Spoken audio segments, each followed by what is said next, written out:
Nii, tere tulemast tagasi ja nagu minu kostüümist ja kõigest aru saate, siis jätkan filmimist sealt, kus eelmine video pooleli jäi ja selles videos räägin siis Goodreadsi arvates parimatest raamatutest, mida ma olen lugenud. Keerasin siis lihtsalt average ratingu ümber ja vaatame siis, mis mulle öeldakse. Esimene, ehk siis kõige kõrgema hinnanguga raamat, korraks veel meeldetuletus, eelmisest videost on mõni päev möödas. Ma ei räägi lasteraamatutest, ma ei räägi koomiksidest, mangadest, graafilistest romaanidest ja ma ei räägi raamatutest, mida ma ei ole hinnanud, ehk millele ma ei ole tärne andnud. Ja see on hetkel kõik. Alustame mu kõige kõrgema hinnanguga. Keskmine hinnang on 4,88, see on päris hea. Ja mina andsin ise 5 tähte, lugesin aastal 2018 ja raamatuks on Jaak Jõekallas Kinostalgia filmistaaride lummuses. See on, nagu pealkiri ütleb, siis raamat kinoajaloost ja filmistaaridest ja kirjutatud siis hästi mõnusas keeles. Räägib vanema aja filmitähtedest, nende elust. On jagatud ka nagu mandreid mööda, ta on Ameerika ja siis räägib, eks ju, Euroopa kinost, aga ka nagu riikidest, Saksa kinost ja Itaalia filmidest. Et filmid ja kinoajalugu on üks asi, mis mind huvitab. Ja seda raamatut ma lugesin ja mulle see tõesti meeldis. Et ma olen üldiselt ilukirjanduse lugeja, nagu te teate, aga vahepeal meeldib mulle lugeda ka midagi muud. Nii, nüüd peab natukene kerida, sest siin on igasuguseid teisi asju vahepeal. Vaatame. Kui palju siin graafilisi romaane ja koomikseid on. Miks neid nii palju on? Järgmine raamat, mis on siin nimekirjas ja mis läheb ilusti kirja 4,58 see keskmise hinnanguga ja 5 tärniga minu poolt. Peaks ütlema üle loetud aastal 2016 on J.K. Rowlingu Harry Potter ja Azkabani vang. See ei ole tegelikult minu lemmik Harry Potteri raamat, lemmik Harry Potteri raamatuks on 4. raamat, Tulepeeker, aga see on ka hea. Filmidest on just Azkabani vang minu lemmik ja väärib oma kohta igati. See oli siis teine. 3.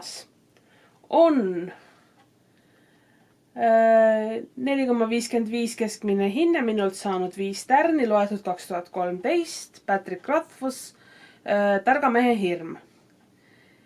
Ja seda ma lugesin inglise keeles, see on üks esimesi raamatuid, mida ma üldse Goodreadsiga ühinedes lugesin. Ja üks esimesi raamatuid, mida ma inglise keeles lugesin, üks räige tellis oli selline 1000 lehekülge. Mäletan, ma loengu ajal lugesin seda ja jäin ükskord õppejõule vahele. Aga mulle see täiesti meeldis, ma olen üks nendest, kes on väga pettunud, et härra Rothfuss ei ole siiamaani suutnud enda sarja ära lõpetada. Vaesel mehel on muidugi sellest juba arvatavasti üsna kõrini, et tal muudkui fännid pinda käivad, et kuna tal nüüd tuleb ja kuna tuleb ja mingi kuulujutte kohaselt pidi see aasta tulema, aga no ei tea. Aga see oli siis 3. raamat siin nimekirjas. 4. vaatame. Terve hunnik. 4. raamat on 4,52 keskmine hinne, minult saanud 5 palli, loetud aastal 2013 ja Rick Riordan The Last Olympian ehk viimane olümplane. See on Percy Jacksoni sarja 5. raamat, eelmine aasta ma just lugesin terve sarja uuesti läbi eesti keeles seekord, sest esimest korda ma lugesin seda inglise keeles.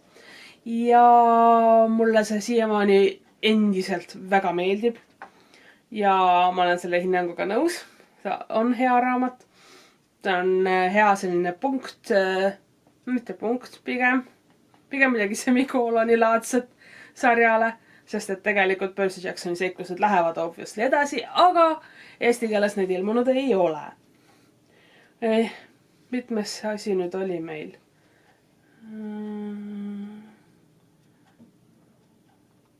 Vist 4. Arvan, et see oli 4. 5. 4,52 keskmiseks hindeks, 5 palli minult, loetud 2013. Patrick Rothfuss, Tuule nimi. The Name of the Wind, lugesin seda samuti siis inglise keeles. Vist. Võtta ei mäleta. Aga nagu juba öeldud, kõik samad sõnad. Eks ei või inimene uuesti nagu välja anda seda 3. osa. Me ikka endiselt küsime seda. Pikemalt ei peatu. See oli siis 5. Ma loodan, et see oli 5. Ma arvan, et see oli 5. No, 6. kohal, mis mind natukene üllatab isegi, on 4,52 palliga eelmisel aastal loetud, minult 3 palli saanud Shannon Messengeri Keeper of the Lost City's teine osa Exile. See räägib siis Sophist, kes saab teada, et ta on haldjas ja läheb siis õppima nii-öelda haldjate maale kooli. Üsna sarnane selline mudeli poolest, ütleme Harry Potteri või kas või Percy Jacksoniga. Et mulle ta meeldis. Ma tean, miks tal nii kõrge hinnang on, ta on äärmiselt populaarne Ameerikas. Et tal on nagu tõsiselt suured fännid. Minule, ma ei saa aru, kas ma olen siis, no kas ma olen? Muidugi ma olen, ma ei ole sihtgrupp. See on noorematele siiski, see on middle grade, nii et see on sellistele koolilastele mõeldud raamat. Aga ses suhtes mõnesid asju ma olen siiamaani hea meelega ja suure entusiasmiga. Keeper of the Lost City's sari ma tahan edasi lugeda, aga ta ei ole mul mingi üüratu lemmik. Okei, see oli 6, ma loodan. Nii et lähme 7. juurde, vaatame. No ma siin pean mangadest ja asjadest üle hüppama. 7. kohal on 4,60 palliga. Minult saanud 3 punkti. 2020. aastal loetud Margus Lääne Koera käpajälg Eestis. Põhimõtteliselt see on koertest, aga eriti ametikoertest Eestis. Nende pidamises selline lühikene arhiivmaterjalide põhjal kokku pandud väikene raamatukene ülevaade. Et see mul kunagi lugemise väljakutses keegi luges ja see mul silma, siis ma lugesin läbi ja ta on päris hea. 8.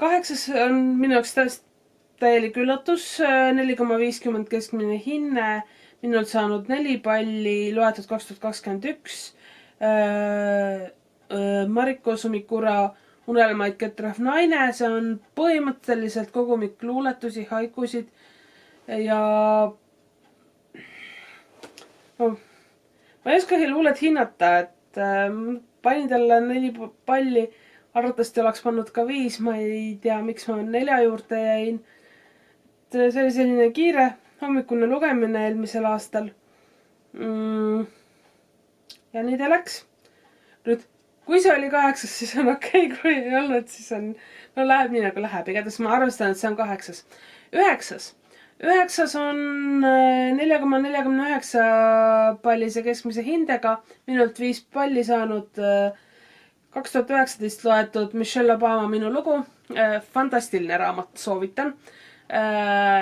Väga palju saab teada Michelle Obama kohta enne, kui tema abikaasast sai president, tema lapsepõlvest ja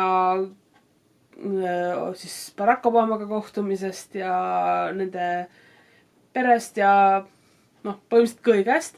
Ja see on hästi mõnusalt kirja pandud, mulle väga-väga meeldis. Ma tõesti 2019, kui ma seda lugesin, see oli üks mu aasta parimaid lugemisi.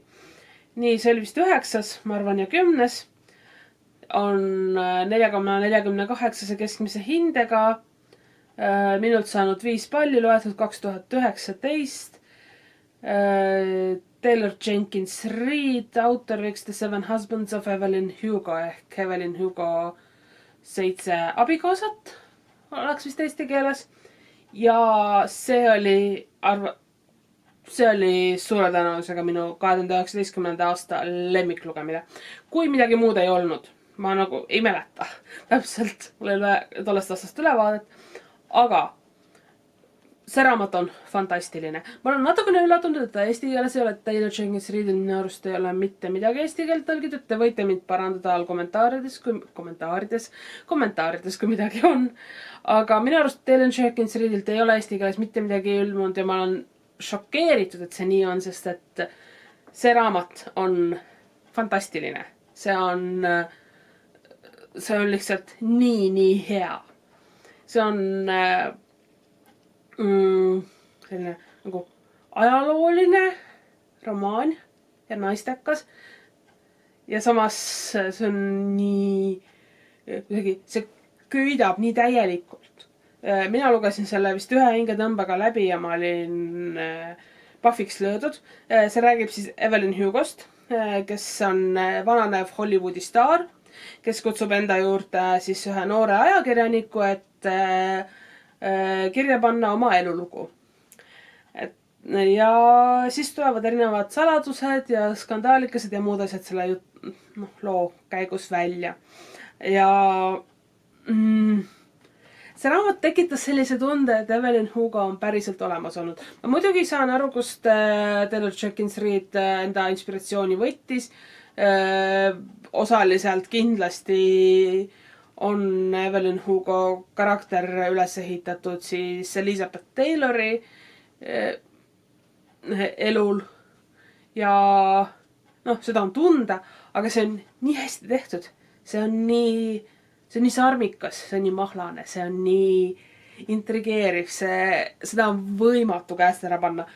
Ja mina ausalt öeldes, ma loodan, et mõni kirjastus on äkki teel sinna suunas, et välja anda see eesti keeles, aga kui vähegi inglise keelt oskate lugeda, siis Evelyn Hugot soovitan vist isegi kõigist nendest raamatust, millest ma nüüd selle video jooksul oleme rääkinud kõige rohkem, sest et see on lihtsalt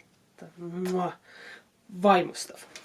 Aga need ongi siis 10 raamatut. Ma loodan, et need on 10, ma ei tea, mul läks lugemine sassi vahepeal. Aga jaa, need on Goodreadsi arvates parimad raamatud, mida ma olen lugenud. Ma isiklikult arvatavasti tõstaksin tegelikult just need Harry Potteri muidugi, aga ka Evelyn Hugo ja Michelle Obama raamatud veel veidi kõrgemale. Patrick Rothfussiga on jah selline kahtlane suhe, et tema raamatud mulle väga meeldisid, aga ta võiks juba triloogia viimase osa välja anda. Aga jah, see siis minu poolt kõik, minu 10 raamatut, parimat raamatut, mida ma olen Goodreadsi arvates lugenud. Päris mitmega nõustun. Mõnega olin natukene üllatunud, et nad siin nimekirja sattusid. Ja pidin hästi palju koomiksid ja graafilisi romaane vahele jätma. Aga nendest siis mõni teine kord. Ja aitäh, et vaatasite. Likeid, tellimine ja kommentaarid on teretulnud. Ja näeme juba mõne aja pärast. Tšau!